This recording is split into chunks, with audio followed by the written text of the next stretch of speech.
السلام علیکم ناظرین and welcome to doctor online healthcare YouTube channel. اس چینل پر آپ مختلف بیماریوں کے علامات، اسباب اور علاج کے بارے میں جان سکیں گے۔ اس کے علاوہ مختلف لیبارٹری ٹیسٹوں کے رزلٹ اور تشخیص کے بارے میں بھی معلومات گھر بیٹھے حاصل کر سکیں گے۔ تو اگر آپ نے ابھی تک میرا چینل سبسکرائب نہیں کیا ہے تو اس کو سبسکرائب کیجیے تاکہ آپ کو بر وقت معلوماتی ویڈیوز حاصل ہو سکے۔ امید ہے آپ سب کو یہ ویڈیو پسند آئے گی۔ آج کی ویڈیو نامردی کے بارے میں ہے۔ نامردی کیا ہے، اس کی وجوہات کیا ہے، اس کے اسباب کیا ہے، اس کا علاج کیا ہے، تو آئیے ناظرین اس ویڈیو میں سب جانتے ہیں۔ نامردی اس حالت کا نام ہے جب کہ بالغ اور بظاہر صحت مند مرد خاطر خواہ طریقے پر جنسی فرائض پورے کر کے عورت کی تسلی نہ کر سکے۔ اس کی دو قسمیں ہیں۔ نمبر 1 حقیقی نامردی، جو کہ عمر زیادہ ہونے کی وجہ سے ہارمونوں کی کمی واقع ہونے کی وجہ سے بوڑھوں میں ہوتی ہے۔ نفسیاتی نامردی دوسری قسم جو ہے وہ ہے نفسیاتی نامردی۔ یہ عموماً جو جوان مردوں کو ہوتی ہے۔ اس کی کئی وجوہات ہیں اور یہ وجوہات عارضی ہیں۔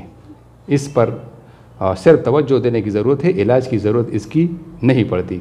اس میں ایک ہے مد مقابل کو پسند نہ کرنا یا اس سے نفرت کرنا، دوسرا مد مقابل کا بدصورت یا چڑچڑا ہونا، اور اس کے علاوہ مد مقابل کے روب میں آ جانا، اور مد مقابل کے حسن، تعلیم، مالی حالت یا خاندانی صفات سے مرغوب ہو جانا، اور اس کے علاوہ ہے مد مقابل سے مرتبہ میں کم ہونا۔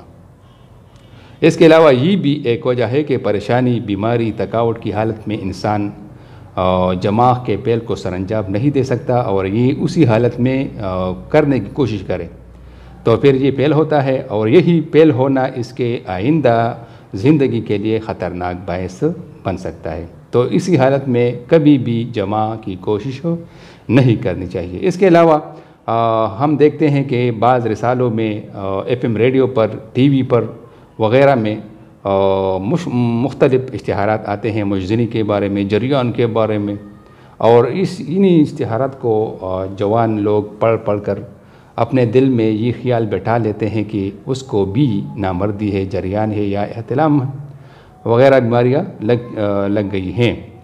تو اس پر توجہ نہیں دینا چاہیے، اور اس کے علاوہ اپنے آپ کو حکیموں سے، جعلی ڈاکٹروں سے بچانا چاہیے۔ یہ لوگ آپ کے جیب کے لیے خطرہ ہے، آپ کے صحت کے لیے خطرہ ہے، تو اپنے آپ کو بچائیے۔ ناظرین، نامردی کا علاج جو ہے وہ اگر آپ بوڑھے ہیں یا 50 سال کے اوپر ہے تو اس کے لیے آپ اپنے نزدیکی ڈاکٹر سے رجوع کر سکتے ہیں۔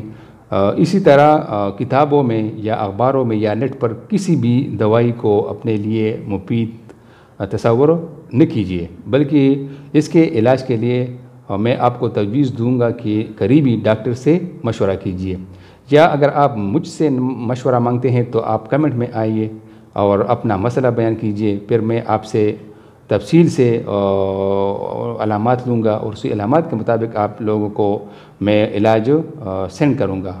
اسی طرح میں نہیں دے سکتا علاج، کیونکہ مختلف لوگوں میں مختلف علامات ہوتی ہے اور مختلف علامات کی اپنے لیے جدا اور الگ دوائی ہوتی ہے، تو میں آپ کو دوائی تجویز نہیں کروں گا۔ بہت بہت شکریہ۔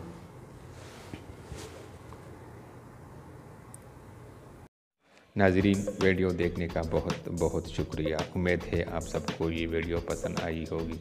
اگر آپ نے ابھی تک ہماری چینل کو سبسکرائب نہیں کیا ہے تو اس کو ضرور سبسکرائب کیجیے تاکہ آپ کو بر وقت معلوماتی ویڈیوز حاصل ہو سکے، اور اپنے دوستوں کے ساتھ بھی اس چینل کو اور اس ویڈیو کو ضرور شیئر کیجیے گا۔